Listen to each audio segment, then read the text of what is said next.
Well, wait until you hear what I was at this time last year. 18th of May 2022. I checked into a Dublin hotel before heading off to do a sound check with the Blizzards at the Academy in Middle Abbey Street, where they were launching their new album later that evening. The reason I was involved in the sound check was simple. The previous year, the Blizzards asked me if they could record my voice as background for one of their songs. I agreed, and then when the time came to launch the album, they invited me to be on stage with them. I used to sing along with the song Trust Me, I'm a Doctor in the Pajero Jeep years ago when I was driving the daughter to school, just to keep calm if the traffic in Mullingar was snarled up. I never thought I'd end up on stage with them, especially not since I qualified for a bus pass. In the hotel foyer, two American couples were discussing airline flights, boarding passes and COVID-19. I produced a face mask, attached it to my ears, and stood at reception. A woman behind the desk requested identification. I produced a passport which I had with me because I travelled from Donegal by plane that morning. It may surprise some people that I took a passport to Dublin, even though I was only coming from Donegal, but that's the price we pay for airport security, I suppose. It's the return journey from Dublin to Donegal that causes the bother, because there's only one security queue, whether you're going either to Boston or Bundoran. Anyway, I produced the document for the receptionist and she scrutinised it. The photograph was taken last year when the passport came up for renewal. I was recovering from serious illness at the time, and I have to admit that I've seen better-looking corpses. So whether or not the receptionist managed to identify the slightest resemblance between me and the photograph, I can't say.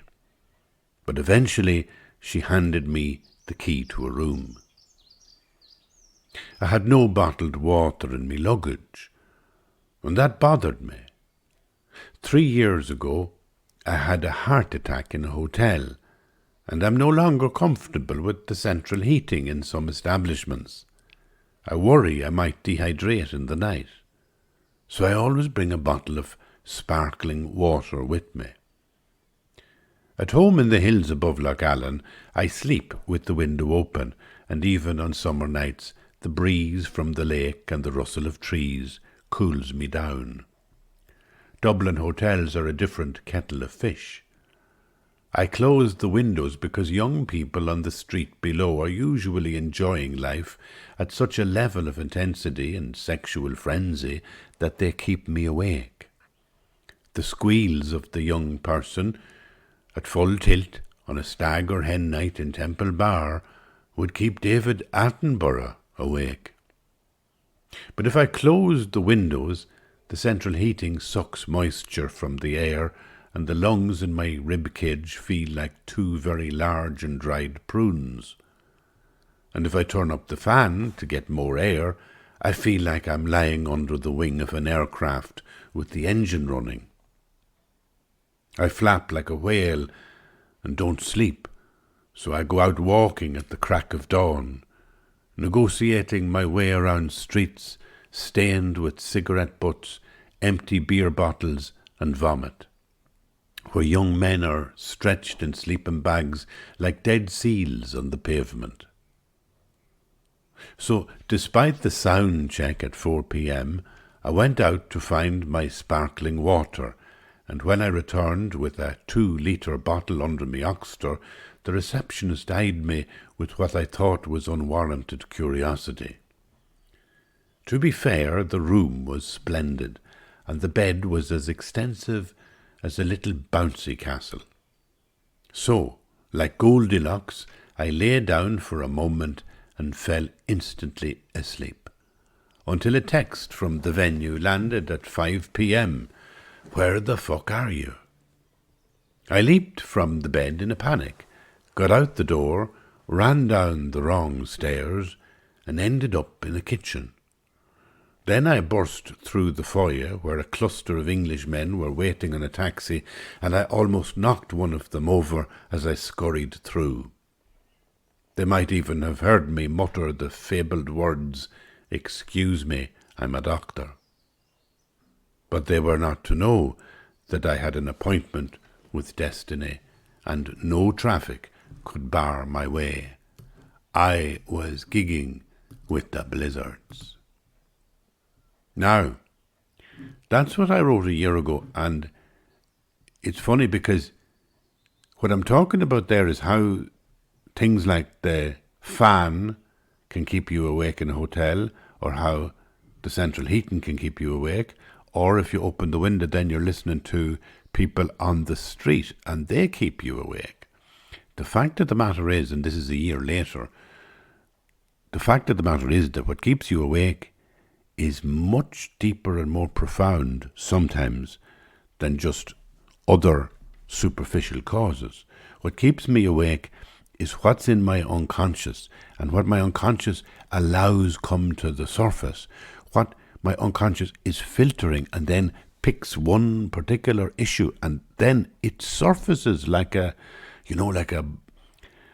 body surfacing in the bog or in the water, coming to the surface. And that's something that my unconscious is saying, you need to pay attention to this. You need to focus on this. And it still happens to me that I wake early in the morning sometimes.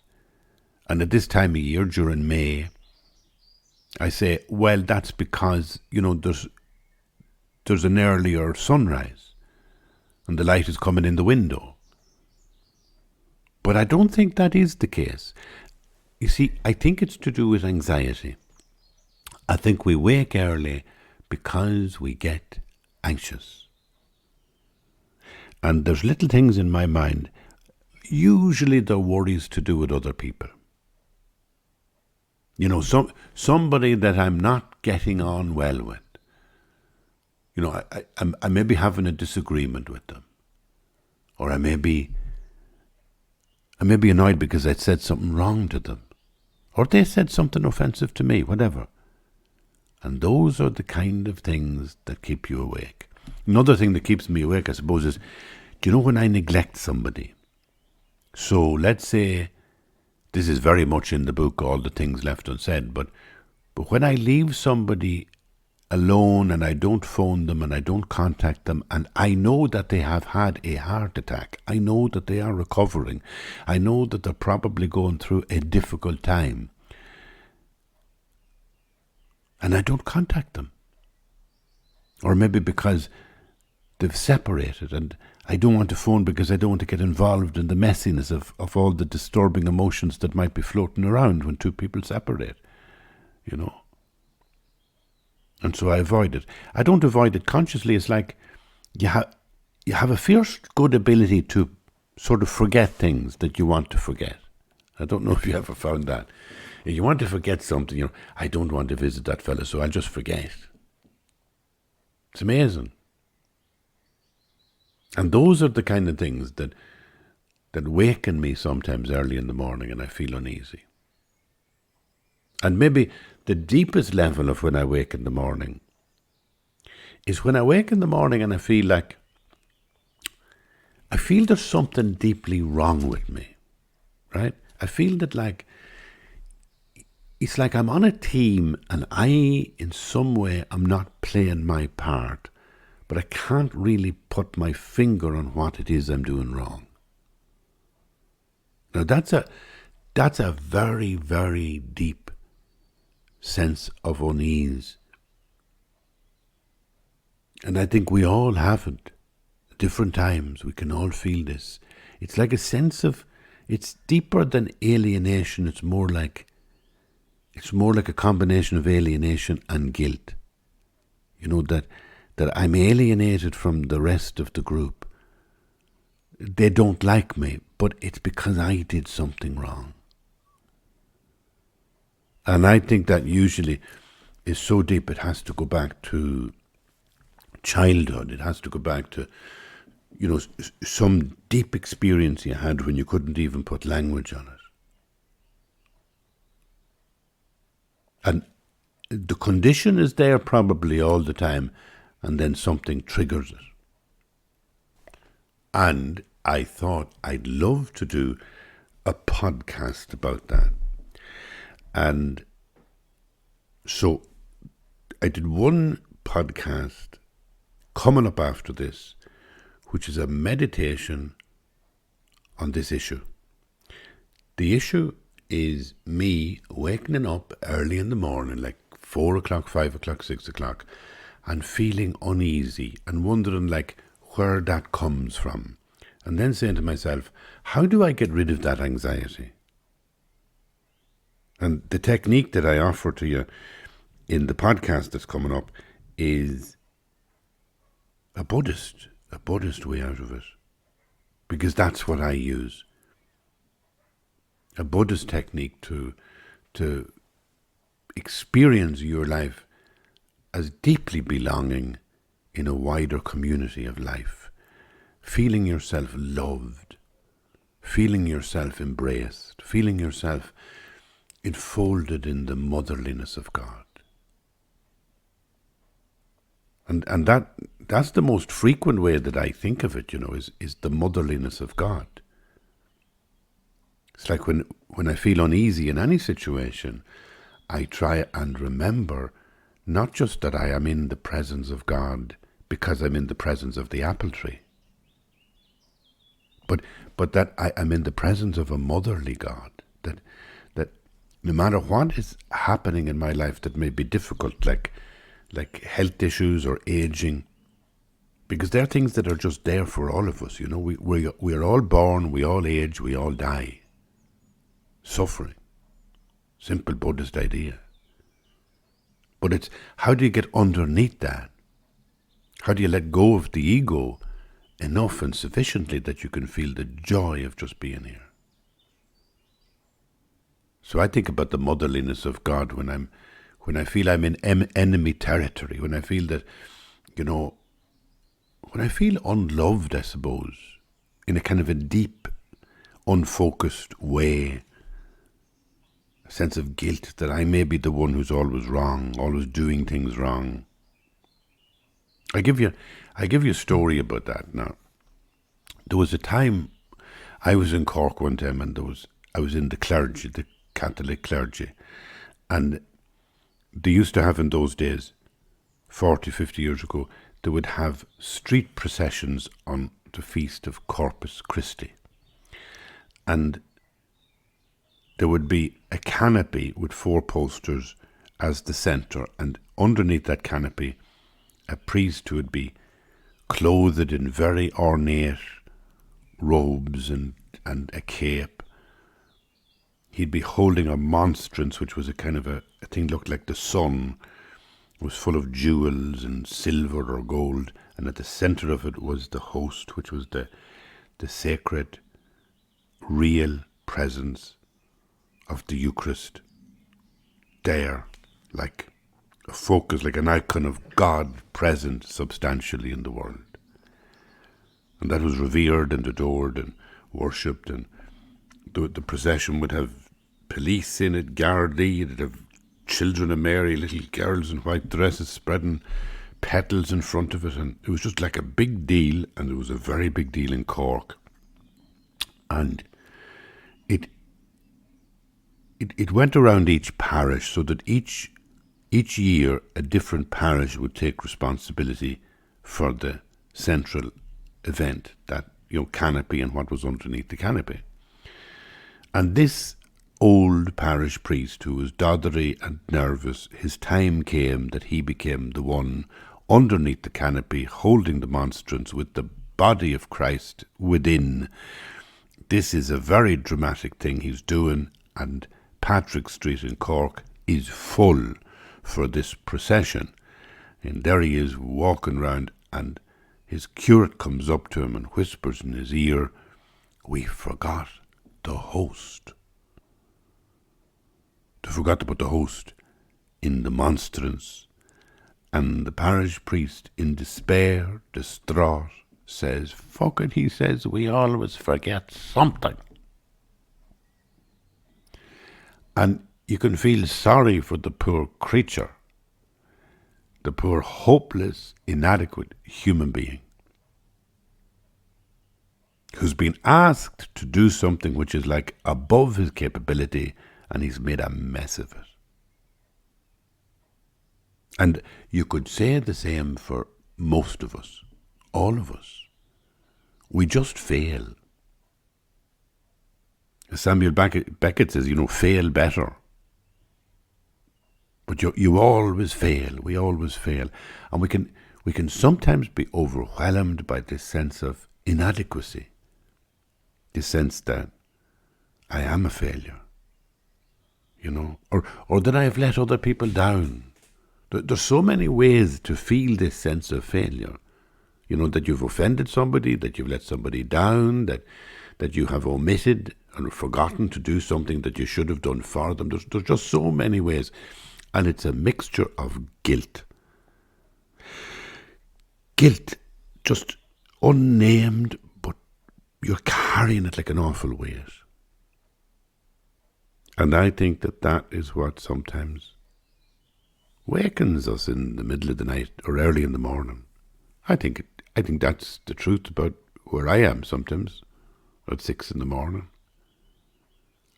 And so how do you fix that? Because it's not simply a question of doing something for somebody. You feel guilt that you haven't gone to visit somebody. Well, go visit them. That would be a simple solution. But there's something deeper in this sense of guilt and alienation. And the way I get out of that is I feel that I'm experiencing the motherliness of God in everything that's around me. I try to feel that God is like a mother who nourishes and nurtures us. And everything that I see, I'm looking at the moment at a purple-petaled rose, a wild rose.